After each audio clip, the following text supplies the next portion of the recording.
नमस्कार. आपण पाहताय आणि ऐकताय आपल्या अन्न हे यूट्यूब चॅनल. मी गणेश तुकाराम शिंदे आपणा सर्वांचं आपल्या अन्न या यूट्यूब चॅनलवर स्वागत करत आहे. सध्या धोंड्याचा महिना सुरू आहे. त्यातच काल एकादशी होती आणि आज द्वादशीच्या दिवशी कर्जत जामखेडचे राष्ट्रवादी काँग्रेस शरद पवार पक्षाचे आमदार रोहित पवार पंढरपूर येथील शिवाजी महाराज चौकात शेतकऱ्यांना वाढीव कर्ज मिळावं, संपूर्ण कर्जमाफी व्हावी आदी मागण्यांसाठी आजपासून अन्नत्याग उपोषण करणार आहे. आज सकाळी 11 वाजता रोहित पवार पंढरपुरातील शिवाजी महाराज चौकात आपल्या उपोषणाला प्रारंभ करणार आहे. मात्र धोंड्याच्या महिन्यात विठ्ठल रुक्मिणीचं दर्शन करण्यासाठी होणारी भाविकांची गर्दी, त्यातच विधान परिषद निवडणुकीची आचारसंहिता आदी कारणामुळे जिल्हा प्रशासनानं रोहित पवार यांनी उपोषणाचं स्थळ बदलावं असं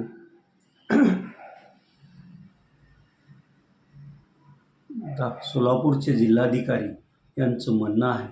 तर आपल्या उपोषणाला कोणी अडवू शकणार नाही. आपण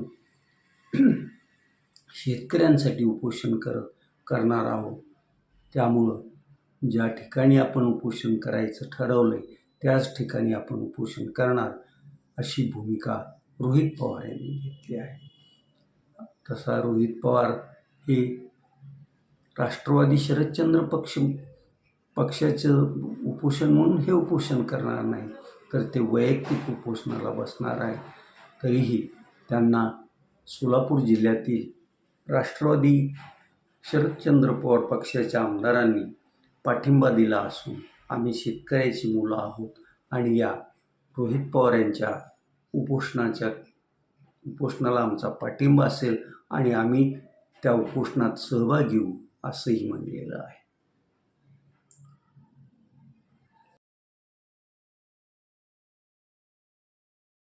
अभिजित दिपके यांनी डिजिटल प्लॅटफॉर्मवर सुरू केलेल्या कॉक्रोच जनता पार्टीच्या पहिल्या नवी दिल्ली येथील जंतर मंतर येथे झालेल्या आंदोलनालाही देशभरातून हजारो युवक उपस्थित होते.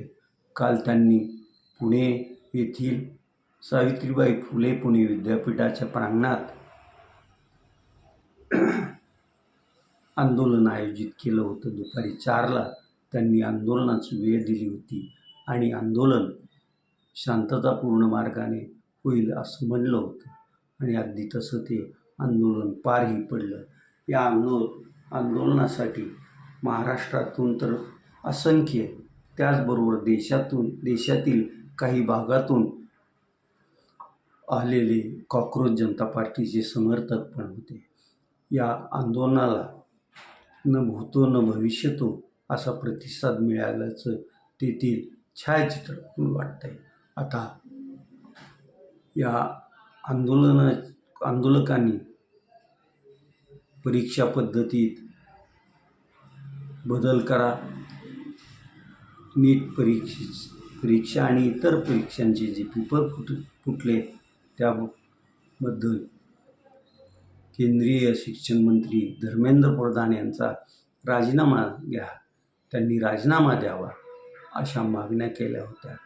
अभिजित दिपके यांच्याबरोबर सोनम वांगचुक आणि इतर मंडळी पण या आंदोलनाला उपस्थित होती.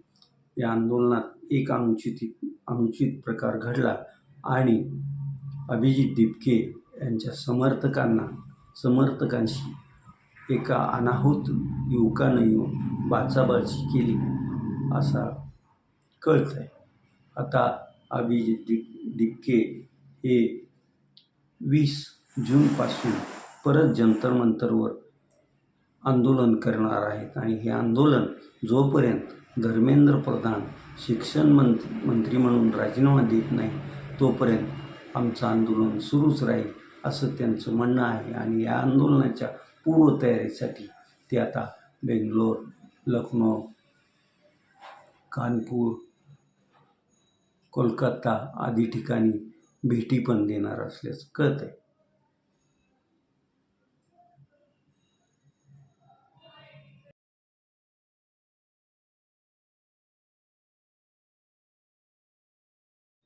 तसं पाहता गेली 3 दिवस धाराशिव जिल्हा आणि परिसर त्याचबरोबर महाराष्ट्रातल्या अनेक भागात पाऊस पडला नाही. हवामान खातं आणि हवामान अभ्यासकांच्या मते एल निनोचा प्रभाव सुरू झालेला आहे आणि तो डिसेंबरपर्यंत जाणवत राहील असं त्यांचं म्हणणं आहे. आणि त्यामुळं मान्सून पुढं सरकण्याचा वेगावरही त्याचा परिणाम झाल्याचं त्यांचं म्हणणं आहे.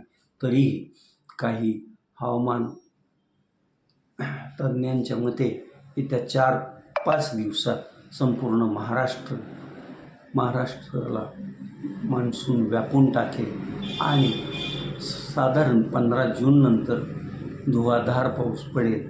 काही दिवस हा पाऊस पडेल, परत तो विश्रांती घेईल आणि जूनच्या अखेरीलाही परत पाऊस हजेरी लावेल असा त्यांचा अंदाज आहे. मान्सूनपूर्व झालेल्या जोरदार पर्जन्यवृष्टीमुळे धाराशिव जिल्ह्याच्या बऱ्याच भागात खरीपाची पेरणी शेतकऱ्यांनी सुरू केलेली आहे आणि आता जी पेरणी केली आहे त्या पेरणीला 15 जूननंतर खराच पाऊस आला तर तो लाभदायकच ठरेल असं शेतकऱ्यांचं म्हणणं आहे.